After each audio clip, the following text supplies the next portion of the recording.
السلام علیکم ورحمۃ اللہ وبرکاتہ. کیا حال ہے سب کا؟ الحمد للہ. نحمده ونصلی علی رسولہ الکریم. اما بعد فاعوذ باللہ من الشیطان الرجیم. بسم اللہ الرحمن الرحیم. رب اشرح لی صدری.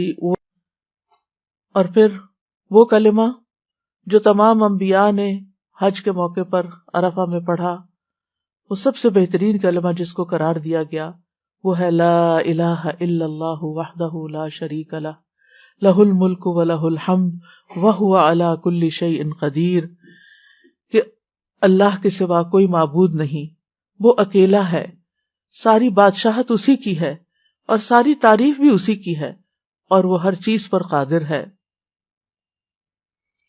جہاں ہمیں اپنی توحید کو خالص کرنے کے لیے